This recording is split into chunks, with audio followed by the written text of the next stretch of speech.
নমস্কাৰ বন্ধু বান্ধৱীসকল, যদিহে তুমি এইবাৰ এইচএছ এক্সাম দিছা বা এইচএছৰ ৰিজাল্টক লৈ চিন্তিত হৈ আছা, তেন্তে আজিৰ এই ভিডিঅ'টো তোমাৰ বাবে অতি ইম্পৰ্টেণ্ট হয়। সেয়েহে স্কিপ নকৰি ভিডিঅ'টো শেষলৈকে চাই থাকিবা আৰু এটা লাইক কৰি যাবলৈ নাপাহৰিবা।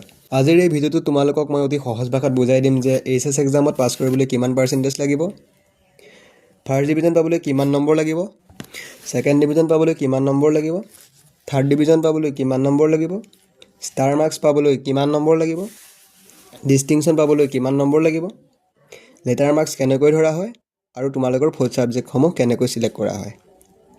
তোমালোকে যিহেতু জানাই যে তোমালোকৰ টোটেল 6টা ছাবজেক্ট থাকে আৰু ডিভিজন উলিয়াবলৈ মাত্ৰ 5টা ছাবজেক্টৰ মাৰ্কহে যোগ কৰা হয় আৰু কম্পালচৰি হিচাপে তোমালোকৰ MIL ছাবজেক্টটো আৰু ইংলিছ ছাবজেক্টটো ধৰা হয়। আৰু বাকী থকা 4টা ছাবজেক্ট হৈছে তোমালোকৰ ইলেক্টিভ ছাবজেক্ট আৰু সেই 4টা ছাবজেক্টৰ ভিতৰত তোমালোকে যিটোতে কম নম্বৰ পোৱা সেইটোকে তোমালোকৰ ফ'ৰ্থ ছাবজেক্ট হিচাপে গণ্য কৰা হয়। এতিয়া আমি আলোচনা কৰিম যে তোমালোকে কিমান নম্বৰ পালে কি ডিভিজনত উত্তীৰ্ণ হ'বা। যদি এজন ষ্টুডেণ্টে প্ৰতিটো ছাবজেক্টতে পাছ কৰাৰ মাৰ্কছ অৰ্থাৎ 30% উত্তীৰ্ণ হৈছে আৰু সৰ্বমুঠ 150ৰ পৰা 224ৰ ভিতৰত নম্বৰ লাভ কৰে, তেতিয়া ষ্টুডেণ্টজনৰ ৰিজাল্ট হ'ব থাৰ্ড ডিভিজন আৰু পাৰ্চেণ্টেজ মুঠ নম্বৰৰ 30%ৰ পৰা 44% হ'ব লাগিব। ইয়াতে আৰু এটা গুৰুত্বপূৰ্ণ কথা আছে যে যি 6টা ছাবজেক্টৰ তোমালোকে এক্সাম দিয়া তাৰ 5টা ছাবজেক্টৰ মাৰ্কহে যোগ কৰা হয়, ফ'ৰ্থ ছাবজেক্টটোৰ মাৰ্ক যোগ কৰা নহয়।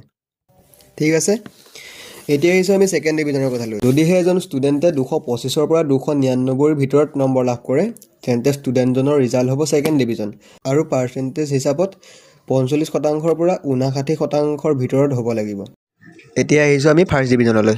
যদিহে ষ্টুডেণ্ট এজনে 300 নম্বৰৰ ওপৰত নম্বৰ পায়, তেন্তে ষ্টুডেণ্টজনৰ ৰিজাল্ট হ'ব ফাৰ্ষ্ট ডিভিজন আৰু পাৰ্চেণ্টেজ হিচাপত 60% বা ইয়াৰ ওপৰ হ'ব লাগিব।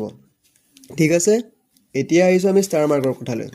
যদি ষ্টুডেণ্ট এজনে 375ৰ পৰা 424 বা তাৰ ভিতৰৰ নম্বৰ লাভ কৰে, তেন্তে সেই ষ্টুডেণ্টজনে ষ্টাৰ মাৰ্কসহ এইচএছ এক্সামত উত্তীৰ্ণ হ'ব আৰু পাৰ্চেণ্টেজ হিচাপত 75%ৰ পৰা 84% লাগিব। এতিয়া আহিছোঁ ডিষ্টিংশ্যনৰ কথালৈ। যদি ষ্টুডেণ্ট এজনে মুঠ নম্বৰৰ 500ৰ ভিতৰত 425 নম্বৰ বা তাৰ ওপৰত নম্বৰ পায়, তেতিয়া ষ্টুডেণ্টজনে ডিষ্টিংশ্যনসহ উত্তীৰ্ণ হ'ব আৰু পাৰ্চেণ্টেজ হিচাপে 85% বা তাৰ ওপৰৰ পাব লাগিব। আৰু এটা কথা তোমালোকক জনাওঁ যে কোনো এটা ছাবজেক্টত লেটাৰ মাৰ্ক পাবলৈ তোমালোকে 100ৰ ভিতৰত 80 বা তাৰ ওপৰ নম্বৰ পাব লাগিব। এতিয়া এটা কথা মনত ৰাখিবা, বৰ্ডৰ নিয়ম বছৰে বছৰে অলপ সলনি হ'ব পাৰে।